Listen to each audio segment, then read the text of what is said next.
മുതലകളുടെ കളിക്കൂട്ടുകാരൻ. മനുഷ്യന്റെ സാഹസികതയാണ് ലോകം കൈവരിച്ച മഹത്തായ നേട്ടങ്ങൾക്കെല്ലാം വഴിതെളിയിച്ചത്.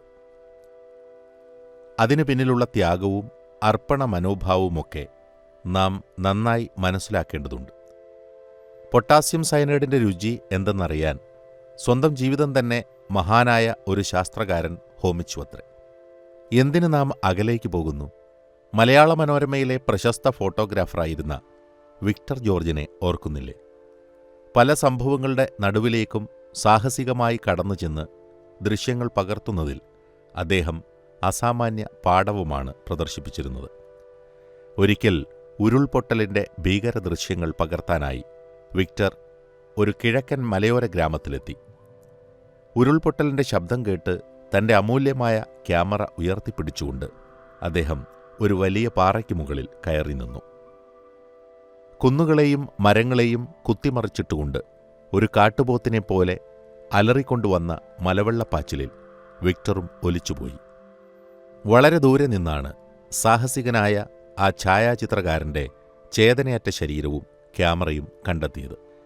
എങ്കിലും വിക്ടർ ഇന്നും ആയിരക്കണക്കായ ആരാധകരുടെ മനസ്സിൽ ജീവിക്കുന്നു. മുതലകളുടെ കളിക്കൂട്ടുകാരനായിരുന്ന ആസ്ട്രേലിയക്കാരൻ സ്റ്റീവ് ഇർവിൻ എന്ന മഹാസാഹസികന്റെ കഥ ആരെയാണ് പുളകം കൊള്ളിക്കാത്തത്? ലോകമെമ്പാടുമുള്ള കോടിക്കണക്കായ ടെലിവിഷൻ പ്രേക്ഷകർക്ക് ഇർവിൻ ഒരു ഇതിഹാസ പുരുഷൻ തന്നെയായിരുന്നു. ആനിമൽ പ്ലാനറ്റ് എന്ന ടെലിവിഷൻ പരിപാടിയുടെ അവതാരകനായിട്ടാണ് ഇർവിൻ രംഗപ്രവേശം ചെയ്തത്. വലിയൊരു മൃഗസംരക്ഷകനും ജന്തുസ്നേഹിയുമായിരുന്നു അദ്ദേഹം.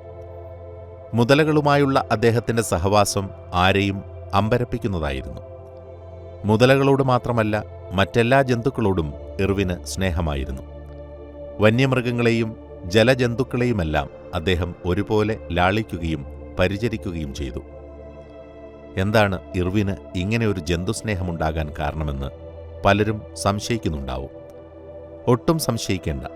തന്റെ വീടിന്റെ തൊട്ടുമുറ്റത്തുള്ള ഒരു മൃഗശാലയിലായിരുന്നു അദ്ദേഹത്തിന്റെ ജനനം. കുഞ്ഞുനാൾ മുതൽക്കേ മൃഗങ്ങളായിരുന്നു അദ്ദേഹത്തിന്റെ ഉറ്റ ചങ്ങാതിമാർ. 6ാം പിറന്നാളിന് ഇർവിന് സമ്മാനമായി ലഭിച്ചത് ഒരു പെരുമ്പാമ്പിന്റെ കുഞ്ഞിനെയായിരുന്നു. 9ാം ക്ലാസ്സിൽ പഠിക്കുമ്പോൾ ചീങ്കണ്ണികളുമൊത്ത് കളിച്ചു രസിക്കാൻ തുടങ്ങി. ഇർവിന്റെ സാഹസികതയ്ക്ക് അതിരില്ലായിരുന്നു.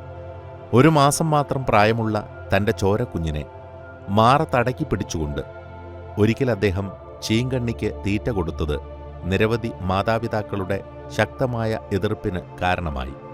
പക്ഷേ അതൊന്നും അദ്ദേഹം കൂട്ടാക്കിയതേയില്ല. ഒടുവിൽ കടലിൽ വെച്ചുള്ള ഒരു ഷൂട്ടിങ്ങിനിടയിൽ വാലിൽ വിഷമുള്ള ഒരു തിരണ്ടിയുടെ കുത്തേറ്റ് ആ ധീരനായകൻ മരണമടഞ്ഞു. എങ്കിലും ഇന്നും ഒരു ധീരപുരുഷനായി ഇർവിൻ ജനമനസ്സുകളിൽ ജീവിക്കുന്നു. ഇത്തരം സാഹസികമായ ഒരു മനസ്സാണ് നമ്മൾക്കും വേണ്ടത്.